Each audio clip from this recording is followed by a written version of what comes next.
شروع اللہ کا نام لے کر جو بڑا مہربان نہایت رحم والا ہے۔ ہم نے نوح کو ان کی قوم کی طرف بھیجا کہ پیشتر اس کے کہ ان پر درد دینے والا عذاب واقع ہو اپنی قوم کو خبردار کر دو۔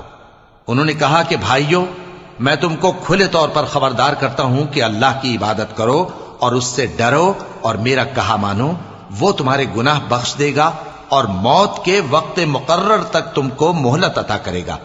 جب اللہ کا مقرر کیا ہوا وقت آ جاتا ہے تو تاخیر نہیں کی جاتی، کاش تم جانتے ہوتے۔ جب لوگوں نے نہ مانا تو نوح نے اللہ سے عرض کی کہ پروردگار، میں اپنی قوم کو رات دن بلاتا رہا لیکن میرے بلانے سے وہ اور زیادہ گریز کرتے رہے۔ جب میں نے ان کو بلایا کہ توبہ کریں اور تو ان کو معاف فرمائے تو انہوں نے اپنے کانوں میں انگلیاں دے لی اور اپنے اوپر کپڑے اوڑھ لیے اور اڑ گئے اور خوب تکبر کرنے لگے۔ پھر میں ان کو بلند آواز سے بھی بلاتا رہا، پھر علانیہ بھی اور رازداری سے بھی سمجھاتا رہا۔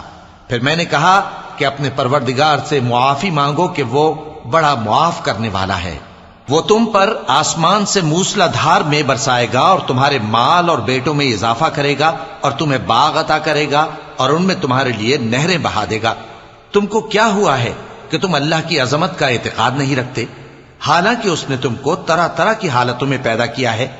کیا تم نے نہیں دیکھا کہ اللہ نے 7 آسمان کیسے اوپر تلے بنائے ہیں اور چاند کو ان میں روشن بنایا ہے اور سورج کو چراغ بنا دیا ہے؟ اور اللہ ہی نے تم کو زمین سے ایک خاص طرح سے پیدا کیا ہے، پھر اسی میں تمہیں وہ لوٹا دے گا اور اسی سے تم کو نکال کھڑا کرے گا۔ اور اللہ ہی نے زمین کو تمہارے لیے فرش بنایا تاکہ اس کے بڑے بڑے کشادہ رستوں میں چلو پھرو۔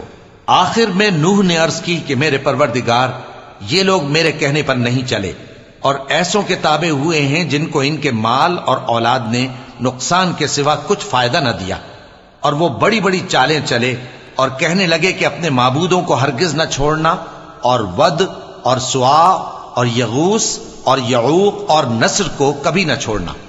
اور اے پروردگار، انہوں نے بہت لوگوں کو گمراہ کر دیا ہے، اور تو ان ظالموں کو اور زیادہ گمراہ کر دے۔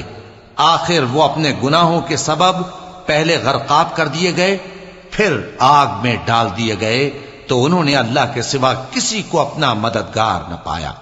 اور پھر نوح نے یہ دعا کی کہ میرے پروردگار، ان کافروں میں سے کسی کو زمین پر بستہ نہ رہنے دے، اگر تو ان کو رہنے دے گا تو یہ تیرے بندوں کو گمراہ کریں گے، اور ان سے جو اولاد ہوگی وہ بھی بدکار اور ناشکری ہوگی۔ اے میرے پروردگار، مجھ کو اور میرے ماں باپ کو اور جو ایمان لا کر میرے گھر میں آئے اس کو اور تمام ایمان والے مردوں اور ایمان والی عورتوں کو معاف فرما، اور ظالم لوگوں کے لیے اور زیادہ تباہی بڑھا۔